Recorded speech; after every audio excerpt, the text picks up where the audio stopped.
জয় যিশু।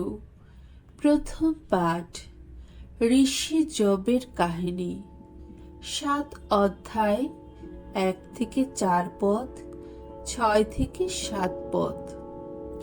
দুঃখী মানুষের কাতর মিনতি। দুঃখ যন্ত্রণায় জর্জরিত জব একদিন বলে উঠলেন, এই পৃথিবীতে মানুষের জীবন কি শুধুই দাস্যবৃত্তি নয়? তার একটি দিন কি মজুরের একটি দিনের মতোই নয়? ছায়ার জন্যে ব্যাকুল কৃতদাসের মতো, মজুরির প্রতীক্ষায় অধীর দিন মজুরেরই মতো আমারও ভাগ্যে আছে বহু মাসের শূন্যতা। সঞ্চিত আছে বহু রাত্রির গ্লানি। শয্যায় শুয়ে শুয়ে ভাবি, কখন হবে দিন? এ রাত যেন কাটতেই চায় না। ভোর পর্যন্ত অস্থির হয়ে আমি ছটফট করে মরি। আমার দিনগুলি তাঁতির মাকড় চেয়েও দ্রুত চলে গেছে। কোনো আশা না রেখে মিলিয়ে গেছে। ওগো ঈশ্বর, মনে রেখো, আমার জীবন যেন ক্ষণিকের নিঃশ্বাসেরই মতো। আমি আর দেখব না কখনো সুদিনের মুখ। প্রভুর বাণী। ঈশ্বরকে ধন্যবাদ। সামসঙ্গীত 147 অধ্যায়, 1 থেকে 6 পদ। ধন্য প্রভুর করুণা, দুঃখের ব্যথা জুড়িয়ে দেন তিনি। ভগবানের গুণগান গাওয়া কত শুভ কাজ। আমাদের ঈশ্বরের শ্রুতিগান করা তা কত না তৃপ্তিকর, কত না সমীচীন। দেখো, ভগবান জেরুসালামকে আবার গড়ে তুলেছেন। ইসরায়েলের যত নির্বাসিত মানুষকে আবার মিলিত করেছেন। যত ভগ্ন হৃদয় তিনি সারিয়ে তুলছেন, বেঁধে দিচ্ছেন যত ক্ষতস্থান। তিনি তো নক্ষত্রের সংখ্যা নির্ধারিত করে রেখেছেন, প্রতিটি নক্ষত্রের নাম দিয়েছেন।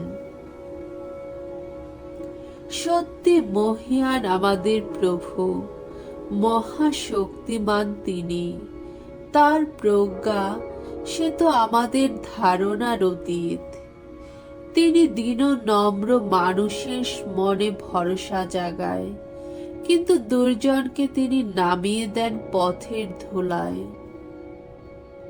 দ্বিতীয় পাঠ করিন্থীয়দের কাছে প্রেরিত পলের প্রথম পত্র, 9 অধ্যায়, 16 থেকে 19 পদ, 22 থেকে 23 পদ। প্রেরিত পল সকলের সঙ্গে নিজেকে মানিয়ে নিয়েই মঙ্গল সমাচার প্রচার করতেন। প্রিয়জনেরা, আমি যে মঙ্গল সমাচার প্রচার করি, আমার তাতে গর্ব করবার কিছুই নেই, কেননা তা প্রচার না করে আমি পারি না। হায়রে আমি, মঙ্গল সমাচার যদি না প্রচার করি, নিজে থেকে যদি তা করতাম, তবে অবশ্য পুরস্কারের কথা উঠত। তবে আমি তো নিজে থেকে তা করি না। আসলে আমার উপর ন্যস্ত কর্তব্য বলেই তা করি। তাহলে আমার পুরস্কারটা কি? পুরস্কার এই যে, মঙ্গল সমাচার প্রচারক হিসেবে আমার যা পাবার অধিকার আছে, তা দাবি না করেই আমি কোনো কিছু না নিয়েই মানুষের কাছে মঙ্গল সমাচার নিবেদন করতে পারি। আমি একজন স্বাধীন মানুষ, কারো দাস নই, কিন্তু তবুও যত জনের পারি তত জনেরই মন জয় করার জন্যে আমি সকলের দাসত্ব স্বীকার করে থাকি। দুর্বল যারা, আমি তাদের কাছে হয়েছি দুর্বল, দুর্বলদেরই মন জয় করার জন্যে সকলের কাছে আমি সব কিছুই হয়েছি, যাতে যেমন করেই হোক কয়েকজনকে পরিত্রাণের পথে নিয়ে আসতে পারি। আর এই সমস্তই আমি করেছি মঙ্গল সমাচারের জন্যে, যাতে আমিও তার ঐশ্বর্যের কিছু অংশ পেতে পারি। প্রভুর বাণী। ঈশ্বরকে ধন্যবাদ। বাণী বন্দনা। জয় জয় প্রভুর জয়। যিশু নিজেই হরণ করেছেন আমাদের যত দুর্বলতা, তিনি নিজেই বহন করেছেন আমাদের যত ব্যাধি ভার। জয় জয় প্রভুর জয়। মঙ্গল সমাচার। মার্ক রচিত মঙ্গল সমাচার 1 অধ্যায় 29 থেকে 39 পদ। যিশু নানান রোগে পীড়িত বহু লোককে সারিয়ে তুললেন।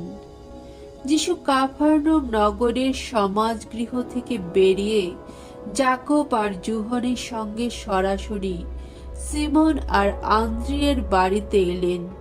সিমনের শাশুড়ি তখন জ্বরে শয্যাশায়ী। যিশু আসতে তার কথা যিশুকে বলা হলো।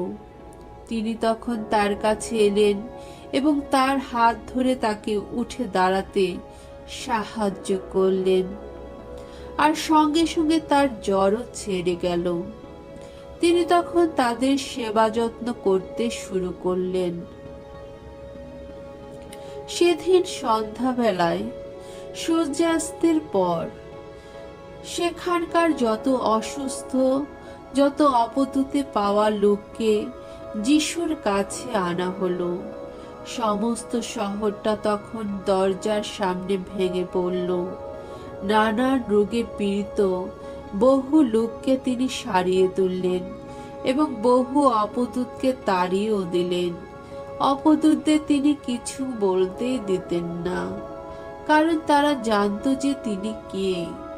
পরের দিন সকালে ভোরের অনেক আগেই উঠে তিনি বেরিয়ে পড়লেন। নির্জন একটি জায়গায় গিয়ে তিনি সেখানে প্রার্থনা করতে শুরু করলেন। এদিকে সিমন ও তার সঙ্গীরা তার সন্ধানে বেরোলেন এবং তাকে খুঁজে পেয়ে বললেন, সকলেই যে আপনাকে খোঁজাখুঁজি করছে। তিনি উত্তর দিলেন, চলো আমরা বরং অন্য কোথাও আশেপাশে গ্রামগঞ্জেই যাই, যাতে সেখানেও বাণী প্রচার করতে পারি। আমি তো সেজন্যে বেরিয়ে পড়েছি। তখন সমস্ত গালিলিয়ায় ঘুরে ঘুরে তিনি ইহুদিদের বিভিন্ন সমাজগৃহে বাণী প্রচার করতে লাগলেন এবং অপদূত তাড়াতে লাগলেন। প্রভুর মঙ্গলময় বাণী। খ্রিস্ট প্রভু তোমার প্রশংসা হোক।